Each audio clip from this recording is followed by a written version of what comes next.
ബാബുരാജിനാണ് അടുത്ത പുരസ്കാരം. ഹേമ പുരസ്കാരം വീണ്ടും. ഇനി ആരെയൊക്കെ ഇതിനകത്ത് കയറി വരുമെന്ന് എനിക്കറിയാൻ വയ്യ കേട്ടോ. വലിയ വലിയ നടന്മാരിലേക്ക് അത് പൊക്കോണ്ടിരിക്കുന്നത്. പേരുകൾ ഇങ്ങനെ പുറത്തു വന്നുകൊണ്ടിരിക്കുകയാണ്. ഈ ആരോപണങ്ങളൊക്കെ സത്യമാണോ എന്നുള്ളത് തെളിയേണ്ടിയിരിക്കും. ജൂനിയർ ആർട്ടിസ്റ്റുകൾ ഈ പറയുന്ന ഭൂരിഭാഗവും ശരിയാവാനാണ് സാധ്യത. ഞാൻ ഇന്നലെ കേട്ട കഥകളൊക്കെ വെച്ച് നോക്കുമ്പോൾ ഈ ജൂനിയർ ആർട്ടിസ്റ്റുകൾ പറയുന്നത് ഭൂരിഭാഗവും ഒരു ആരോപണമായി വരുന്നെങ്കിൽ ഭൂരിഭാഗവും അത് ശരിയാകാനുള്ള വെറുതെ വന്ന് പറയുന്നതല്ല. ഇവർക്കായി നേരിട്ട അനുഭവങ്ങളാണ് ഈ പറയുന്നത്. അന്ന് ഇവർക്ക് പറയാനുള്ള സാഹചര്യം ഉണ്ടായില്ല. അവസരം ഉണ്ടായപ്പോൾ അവർ പറയുന്നു. അങ്ങനെ പറയാൻ പറ്റത്തില്ല ജോണേട്ടാ. ജോണേട്ട വിചാരിക്കുന്ന പോലല്ല. ഒരു പെൺകുട്ടി ഒരു പോസ്റ്റ് എടുത്ത് ഇടുകയാണെങ്കിൽ ഇവർക്കെതിരെ ഒരു പോസ്റ്റ് ഇട്ടല്ല, ഒരു പരാതി കൊടുത്താൽ പരാതി കൊടുക്കാൻ സ്റ്റേഷനിൽ എത്തുന്നതിന് മുമ്പ് ഇവർക്ക് വിളി വരും. ഇവർക്ക് വിളി വരും. ആർക്കാ? പരാതി കൊടുക്കാൻ പോകുന്നവർക്ക് അല്ലല്ല, ഈ നടന്മാർക്ക് വിളി വരും. പറഞ്ഞു കൊടുക്കും ഇങ്ങനെ ഒരാൾ വന്നിട്ടുണ്ടെന്ന്. അടുത്ത സ്പോട്ടിൽ ഒരാളുടെ ആളത്തോടെ ഒന്നീ ഭീഷണിപ്പെടുത്തും. എന്താ പറയുന്നത്, നമ്മളെ എന്തെങ്കിലും ചെയ്താൽ എന്തും നടന്നോട്ടെ എന്ന് കരുതി കഴിഞ്ഞാൽ കുഴപ്പമില്ലാന്ന് കരുതുന്നവരൊക്കെ മുന്നോട്ട് പോകാൻ പറ്റും. എന്നാൽ നമ്മളെ ആയിരിക്കില്ല അവർ ലക്ഷ്യം വെക്കുന്നത്. നമ്മളുമായി നമുക്ക് പ്രിയപ്പെട്ട ചുറ്റും നിൽക്കുന്നവരെ പിടിച്ചു കഴിഞ്ഞാൽ എന്തായിരിക്കും അവസ്ഥ?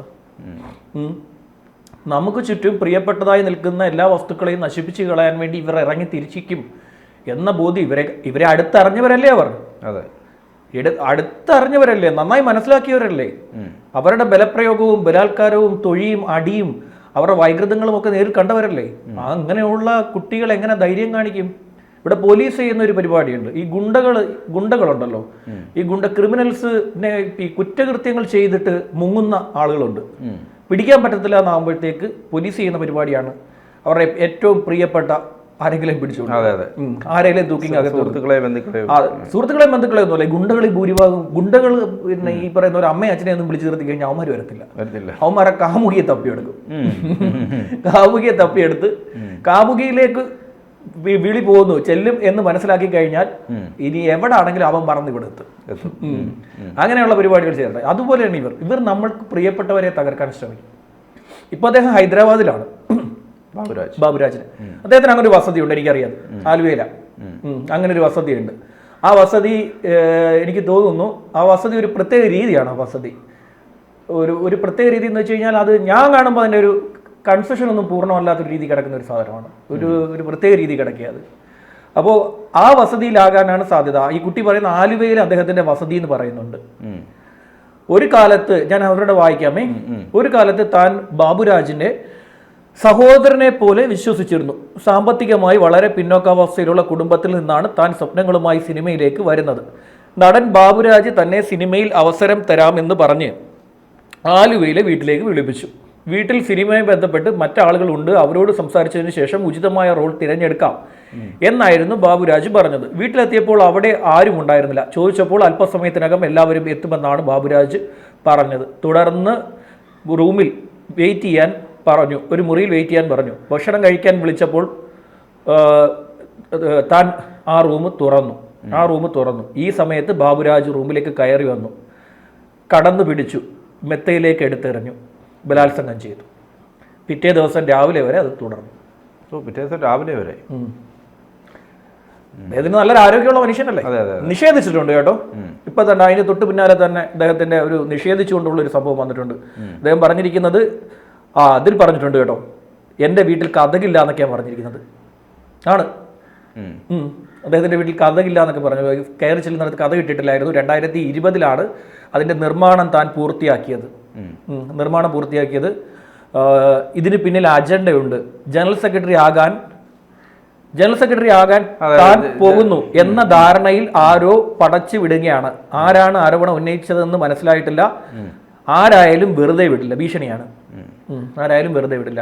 പക്ഷെ ഈ കുട്ടി പറഞ്ഞിരിക്കുന്നു താൻ ശശിധരൻ എസ് എന്ന് പറയുന്നത് മലപ്പുറത്തെ ഇപ്പോഴത്തെ എസ് പി. അത് ആ കുട്ടി പറഞ്ഞിരിക്കുന്നത് ശശിധരൻ എസ് എന്ന പോലീസ് ഉദ്യോഗസ്ഥനോട് SP-യോട് സംസാരിച്ചിട്ടുണ്ട് താൻ. അത് അദ്ദേഹം ഇപ്പം മലപ്പുറത്ത് SP ആണ്. അപ്പോൾ അദ്ദേഹം പറഞ്ഞു ഇത് പരാതിയായി എത്രയും വേഗം എഴുതി തരാൻ പറഞ്ഞപ്പോൾ ഭയം ഉള്ളത് കൊണ്ട് എഴുതി കൊടുത്തില്ല. പക്ഷെ ഇപ്പോൾ ഹേമ കമ്മിറ്റി റിപ്പോർട്ട് വന്ന സാഹചര്യത്തിൽ, നിലവിലെ സാഹചര്യത്തിൽ താൻ അത് നൽകാൻ തയ്യാറാണ്. സെക്സ് റാക്കറ്റിൽ പെടുത്തി കളയുന്നൊക്കെ പറയുന്നുണ്ട് കേട്ടോ. ഇപ്പൊ പരാതി കൊടുക്കുമെന്നാണ് കുട്ടി പറയുന്നത്. പരാതി കൊടുക്കും, മൊഴി കൊടുക്കുമെന്നാണ് പറയുന്നത്. ദുൽഖറിന്റെ നായികയാക്കാമെന്ന് പറഞ്ഞവരെ വിളിച്ചു വരുത്തി പെൺകുട്ടികളെ, ഇവരുടെ സുഹൃത്തുക്കളെ റേപ്പ് ചെയ്തു. അത് പ്രൊഡ്യൂസേഴ്സ് റേപ്പ് ചെയ്തു. അവരിപ്പോൾ വിവാഹത്തിന് ശേഷം ജീവിക്കുന്നതിനാൽ താൻ പേരുകളൊന്നും പറയുന്നില്ല. മൊഴി നൽകാനും പരാതി നൽകാനും തയ്യാറാണ്. കൊടുക്കണം, കൊടുക്കട്ടെ, പരാതി കൊടുക്കട്ടെ. എന്തിനാ വെച്ചുകൊണ്ടിരിക്കുന്നത്? അങ്ങനെ സംഭവം ഉണ്ടായിട്ടുണ്ടെങ്കിൽ പരാതി കൊടുക്കണം. അങ്ങനെ ഒരു സംഭവം ഉണ്ടായിട്ടുണ്ടെങ്കിൽ തീർച്ചയായും പരാതി കൊടുക്കണം. പക്ഷെ അങ്ങനെ ഒരു വസതി ഉണ്ട് അവിടെ, അദ്ദേഹത്തിന് അവിടെ ഒരു വസതി ഉണ്ട്, അതെനിക്കറിയാം. അതവിടെ ഉണ്ട്. അതിൻ്റെ ഒരു നിർമ്മാണ പ്രവൃത്തി അന്ന് പൂർണ്ണമായി കിടക്കാത്ത ഒരു പ്രത്യേക രീതിയിൽ അത് കിടക്കുന്നു ആ വീട്. അങ്ങനെ ഒരു വീട് അദ്ദേഹത്തിനുണ്ട്. അപ്പോൾ അദ്ദേഹം സമ്മതിക്കുന്നുണ്ടല്ലോ, അദ്ദേഹം സമ്മതിക്കുന്നുണ്ട്. അദ്ദേഹം പറയുന്നുണ്ട് വീടിൻ്റെ നിർമ്മാണ പ്രവൃത്തി ഞാൻ പൂർത്തിയാക്കിയത് 2020 ഈ പറയുന്നത്, ഈ സംഭവം പറഞ്ഞിരിക്കുന്നത് 2019 ഇവർ പറയുന്നത്. സെക്സ് റാക്കറ്റിൽ പെടുത്തും, അതുപോലെ തന്നെ ലഹരി ഉപയോഗങ്ങളിൽ പെടുത്തിക്കളയും. ലഹരി ഉപയോഗങ്ങളിൽ പെടുത്തിക്കളയും. ഞാൻ ചോദിക്കുന്നത്, ഇതുപോലെ ഇനി ഇങ്ങനെ ഓരോന്ന് വരുമ്പോൾ ഇതിനകത്ത് എന്തെങ്കിലും ഒരു അജണ്ട ഉണ്ടോ? പ്രത്യേകിച്ച് ഒരു ഈ സിനിമയിൽ തന്നെ നമുക്ക് അല്ല, ഇവർ പറഞ്ഞിരിക്കുന്ന ഒരു കാര്യം, ഇപ്പോൾ അടുത്ത ജനറൽ സെക്രട്ടറി ആകാൻ പോകുന്നത് ബാബുരാജ് ആണെന്ന് താൻ അറിഞ്ഞു. അതുകൊണ്ട് അങ്ങനെ ഒരാൾ ഒരിക്കലും ജനറൽ സെക്രട്ടറി ആവരുത്. അദ്ദേഹം ജനറൽ സെക്രട്ടറി സ്ഥാനത്ത് പോയതേ ഉള്ളൂ. ജനറൽ സെക്രട്ടറി സ്ഥാനത്ത് പോയപ്പോൾ അടുത്ത അദ്ദേഹം വന്നു. അപ്പോൾ അടുത്ത അദ്ദേഹത്തിനെതിരെയും തൊട്ടു പിന്നാലെ ആരോപണം വന്നു. ആരോപണം മാത്രമായി പറയുന്നില്ല, പേരെടുത്ത് പറയുകയും ചെയ്യുന്നുണ്ട്, കേസ് കൊടുക്കുകയും ചെയ്യുന്നു പറയുന്നുണ്ട്. ഇപ്പൊ കേസ് കൊടുക്കാനുള്ള ധൈര്യം ഉണ്ട് എന്നാണ് ആ കുട്ടി പറഞ്ഞിരിക്കുന്നത്. ഇവർക്കെല്ലാവർക്കും എന്ന് പറഞ്ഞില്ലേ, ഈ പറയുന്ന പോലെ ഫ്രസ്ട്രേഷൻ അനുഭവിച്ചിരിക്കുകയായിരിക്കും. മനസ്സിനുള്ളിൽ ഇത് ആരോടും പറയാൻ പറ്റില്ലല്ലോ, ആരോടും ഇത് ഇവർക്ക് പറയാൻ പറ്റില്ല. ഞാൻ ഒരിക്കലും ഒരു ചർച്ചയിൽ പറഞ്ഞിരുന്നു, എൻ്റെ സുഹൃത്ത് എന്നോട് പറഞ്ഞൊരു കഥയാണ്. ഇവിടുത്തെ ഒരു ഗുണ്ട കഥക് ചവിട്ടിപ്പൊളിച്ച് അവളുടെ കൂട്ടുകാരിയെ റേപ്പ് ചെയ്തു. പിറ്റേ ദിവസം ഈ കുട്ടി നാട്ടിൽ പോയിരിക്കുകയായിരുന്നു എൻ്റെ സുഹൃത്ത്. തിരിച്ചെത്തിയപ്പോഴാണ് അറിയുന്നത് കഥകിൻ്റെ ഇത് പൊളിഞ്ഞിരിക്കുന്നു, ലോക്ക് പൊളിഞ്ഞിരിക്കുന്നു. ഒരു അപ്പാർട്ട്മെന്റ് ആണ്, അത് ചവിട്ടി പൊളിച്ച് പോയി അതിനകത്ത് പോയി കുട്ടിയെ റേപ്പ് ചെയ്തു. ഈ കുട്ടി, അതായത് എൻ്റെ സുഹൃത്ത് പരമാവധി പറഞ്ഞു നമുക്ക് കേസ് കൊടുക്കാന്ന് പറഞ്ഞു. പക്ഷേ മറ്റവർ സമ്മതിച്ചില്ല, ആ കുട്ടി സമ്മതിച്ചില്ല. മാത്രമല്ല ആ കുട്ടിയെ നിമിഷ നേരം കൊണ്ട് അവർ ബന്ധുക്കാർ വന്ന് കൊണ്ടുപോവുകയും ചെയ്തു. ഇവിടുന്ന് എല്ലാം പഠിത്തമല്ല, ഇവിടെ സിവിൽ സർവീസിന്റെ കോച്ചിങ് ഉണ്ടായിരുന്ന കുട്ടിയെ, ഇവിടെ സിവിൽ സർവീസിന്റെ കോച്ചിങ്. ഇങ്ങനെയുള്ള സംഭവങ്ങൾ ഉണ്ടാകുമ്പോൾ ഈ കുട്ടികൾ ഭയപ്പെട്ടു പോകും. അവർക്ക് ട്രോമ ഉണ്ടാവും, അവർക്ക് ഭയം ഉണ്ടാകും. അതുപോലെ തന്നെ ദിവസങ്ങളോളം ഉറങ്ങാൻ സാധിക്കില്ല. എന്നോട് എറണാകുളത്തെ ഒരു എക്സൈസ് ഉദ്യോഗസ്ഥൻ ലഹരിയിൽ പെട്ടുപോയ ഒരു ജൂനിയർ ആർട്ടിസ്റ്റ് പെൺകുട്ടിയുടെ കഥ പറഞ്ഞു. അത് കുറേ ഇപ്പോഴും ഇത് ഹേമ കമ്മിറ്റി ഒന്നും വരുമ്പോഴല്ല, അതിനൊക്കെ ഒരുപാട് മുമ്പ് ഈ കൊച്ചിയിലെ ലഹരി ഉപയോഗങ്ങളുമായി ബന്ധപ്പെട്ട് സിനിമാ സെറ്റുകളിലെ ലഹരി ഉപയോഗത്തെക്കുറിച്ച് ഓർമ്മയുണ്ടോ? ഒരു സമയത്ത് വലിയ വാർത്തകൾ വന്നത്. അപ്പോൾ ഞാൻ കൊച്ചിയിലാണ്. അപ്പോൾ അന്ന് അദ്ദേഹം എന്നോട് പറഞ്ഞ ഒരു കഥയാണ്, ഒരു ജൂനിയർ ആർട്ടിസ്റ്റ് ആയിട്ടുള്ള ഒരു പെൺകുട്ടിയുടെ, സിനിമയിൽ അഭിനയിക്കാൻ വന്ന ഒരു പെൺകുട്ടിയുടെ കഥ. അതിനെ ഉപയോഗിക്കാമെന്ന് വെച്ച് കഴിഞ്ഞാൽ അവിടുത്തെ ആ സിനിമയിൽ സെറ്റിലെ ക്യാമറമാൻമാർ മുതൽ മെയിൻ നടൻ വരെ ഉപയോഗിച്ചു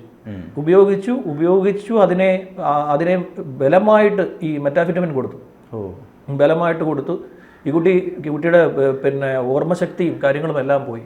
അവസാനം ആ കുട്ടി എക്സൈസിൽ നിന്നുള്ള സഹായം തേടിയിട്ടാണ്.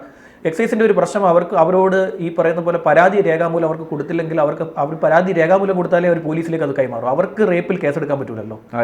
NDPC കേസുകളുമായിട്ട് ബന്ധപ്പെട്ടൊക്കെ നിൽക്കുന്നവരെല്ലാവരും, അവർക്ക് അങ്ങനെയുള്ള കേസുകൾ, റേപ്പ് കേസൊന്നും എടുക്കാൻ പറ്റില്ല. അപ്പോൾ അവർ ആ കുട്ടി കൊടുക്കാൻ തയ്യാറില്ല. അപ്പോൾ എക്സൈസിന് എന്ന് വെച്ച് കഴിഞ്ഞാൽ എക്സൈസ് നടത്തുന്ന ഈ പറയുന്ന സംരക്ഷണ കേന്ദ്രങ്ങളുണ്ട്, വിമുക്തി ഉണ്ടല്ലോ, വിമുക്തി, ലഹരിയിൽ നിന്ന് വിമുക്തി നേടിക്കൊടുക്കുന്ന, അതുവഴിയാണ് കുട്ടിയെ പിന്നെ റിക്കവർ ചെയ്ത് വിട്ടത്. പിന്നെ ആ ഉദ്യോഗസ്ഥനോട് പറഞ്ഞു, അദ്ദേഹം തന്നെ ഇടപെട്ടുകൊണ്ട് ഒരു ഫുഡ് പ്രോഡക്റ്റ് കമ്പനിയിൽ ഈ കുട്ടിക്ക് ജോലിയും വാങ്ങിച്ചു കൊടുത്തു. നല്ല മനുഷ്യനായിട്ടുള്ള നല്ലൊരു ഉദ്യോഗസ്ഥനാണ്.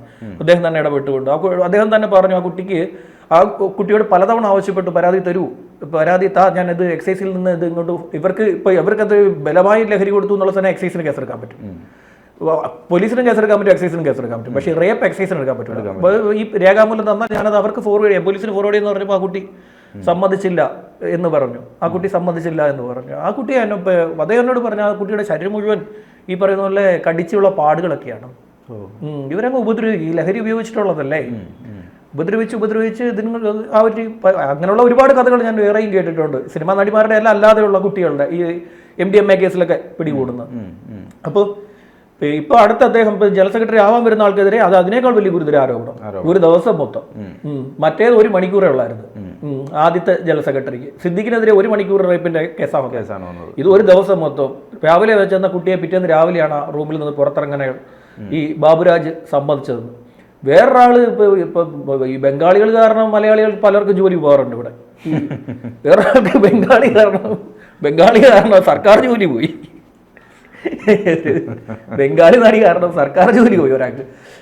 അദ്ദേഹം പറഞ്ഞിട്ടുണ്ട്, അത് എൻ്റെ ഇമേജിനെ ബാധിച്ചു, എനിക്ക് ഡാമേജ് സംഭവിച്ചു അപ്പോൾ അത് തെളിയിക്കേണ്ട ഉത്തരവാദിത്വം എനിക്കുണ്ട്.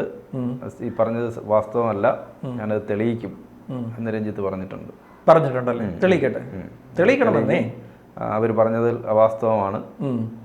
ഇത് ഞാൻ ജോണേട്ടനോട് ചോദിച്ചൊരു ചോദ്യം, ഈ പെടുത്താറുണ്ടോ, അജണ്ട വെച്ച് പെടുത്തുക, അങ്ങനെ ഒരു സംഭവം ഉണ്ട് കേട്ടോ. ചിലരെ അജണ്ട വെച്ച് പെടുത്തികളെ ഇച്ചിരി ഉയർന്ന സ്റ്റേജിൽ നിൽക്കുന്നവരെ, അതുപോലെ ഇങ്ങനെയൊക്കെയുള്ള ഒരു ആരോപണം ഉന്നയിച്ചാൽ പോരാ, അതിന്റെ നിജസ്ഥിതി പിന്നീടല്ലേ നമുക്ക് നിജസ്ഥിതി പിന്നീട് വരികയുള്ളൂ. അത് പിന്നെ ദീർഘകാലം അതിന്റെ പിന്നാലെ നമുക്ക് പോകേണ്ടി വരും. ദീർഘകാലം പോയാലേ നമുക്ക് അതിനെ തെളിയിക്കാം. ചിലപ്പോൾ ഉഭയസമ്മത പ്രകാരമുള്ള ലൈംഗികതയായിരിക്കും. ഇപ്പോൾ നമുക്ക് പിന്നെ കോടതി കിടക്കുന്ന ഒരു കേസാണ്, എന്നാലും ചെറിയൊരു കാര്യം പറയാം. നമ്മുടെ ശ്രീകാന്ത് വെട്ടിയാർക്കെതിരെ പിന്നെ ഒരു ആരോപണം വന്നു. അതിനെ അയാളെ വ്യാപകമായി വേട്ടയാടി, എല്ലാ മാധ്യമങ്ങളും അയാളെ വ്യാപകമായി വേട്ടയാടി. പക്ഷെ അയാൾ പിടിച്ചു നിന്നു. അയാൾ അപ്പോഴും എടുത്തൊരു സ്റ്റാൻഡ് ഉഭയസമ്മത പ്രകാരമുള്ള ലൈംഗികതയാണ് നടന്നിട്ടുള്ളത്. ലൈംഗികത നടന്നു, അത് ഉഭയസമ്മത പ്രകാരമാണ്. അതിനുശേഷം ലൈംഗികമായി ബന്ധപ്പെട്ടു ഉഭയസമ്മത പ്രകാരമാണ്. അതിനുശേഷം പിന്നീട് തിരിച്ചു പറയുന്നത് എന്തുകൊണ്ടാണെന്ന് എനിക്കറിയില്ല എന്നൊരു സ്റ്റാൻഡ് സ്വീകരിച്ചുകൊണ്ട് ശ്രീകാന്ത് വെട്ടിയാർ അങ്ങനെ തന്നെ നിന്നു. അതുപോലെ ഇങ്ങനെ പെട്ടെന്ന് ഉയർന്നു വരുന്നവരെ വീഴ്ത്താൻ എടുത്തുപയോഗിക്കാൻ പറ്റുന്ന ഏറ്റവും നല്ലൊരു ആരോപണമാണ് ഇത്. പക്ഷേ ഈ ജൂനിയർ ആർട്ടിസ്റ്റുകളുടെ കഥകൾ, ജൂനിയർ ആർട്ടിസ്റ്റുകൾ എന്ന് പറയുന്നത് ഒരു ഈ എന്താ പറയാ ഇരകളാണ്. അവരോട് എല്ലാ സെറ്റിലും അവരെ ഇങ്ങനെ ആണായാലും പെണ്ണായാലും അവരെ ദ്രോഹിക്കുക. പെണ്ണാണെങ്കിൽ രണ്ട് രീതിയിൽ ഉപയോഗിക്കും. ഒന്ന്, അത് അവരെ അടിമകളെ പോലെ പണിയെടുപ്പിക്കും. രണ്ട്, ഈ രാത്രി കാലങ്ങളിൽ പിന്നെ ഇതുപോലെ അത് പ്രൊഡ്യൂസർ, സംവിധായകൻ, എല്ലാം ഈ പറയുന്ന എല്ലാ അംഗങ്ങളും ഇതുങ്ങളുടെ റൂമിലായിരിക്കും. ഇതുങ്ങൾക്ക് റൂം എടുത്തു കൊടുക്കുന്ന പോലും ഇവരുടെയൊക്കെ അടുത്ത റൂമുകളിലായിരിക്കും. അടുത്തടുത്ത റൂമുകളിൽ റൂം എടുത്തു കൊടുക്കും. റൂം എടുത്തു കൊടുത്ത ശേഷമാണ് ഇങ്ങനെയുള്ള, ഞാൻ നേരത്തെ സംസാരിച്ചപ്പോൾ പറഞ്ഞല്ലോ, വൈകൃതങ്ങളുള്ളവരുണ്ട്. ഒരേ കട്ടിലിൽ തന്നെ ഒരേ ബെഡിൽ അമ്മയും മോളും വസ്ത്രമഴിച്ച് കിടക്കണം എന്നാവശ്യപ്പെട്ട ഒരാളുടെ കഥയാണ് ഞാൻ ഇന്നലെ കേട്ടത്. അപ്പോൾ എന്തായാലും നമുക്ക് ഇതിന്റെ നിജസ്ഥിതിയെ കുറിച്ച് ആരോപണം വന്നു, അദ്ദേഹം നിഷേധിച്ചു. ഇനിയിപ്പോൾ അടുത്ത ഈ കുട്ടി പറയുന്നു, പിന്നെ ഞാൻ കൊണ്ടുപോയി പരാതി കൊടുക്കും, മൊഴി കൊടുക്കും എന്ന് പറയുന്നു. മൊഴി കൊടുത്തു കഴിഞ്ഞാൽ അറസ്റ്റ് ചെയ്യേണ്ടി വരും. ബലാത്സംഗ കുറ്റമാണ് ചുമത്താൻ പോകുന്നത്. റേപ്പാണ്. അറ്റംപ്റ്റ് റേപ്പ് പോലുമില്ല.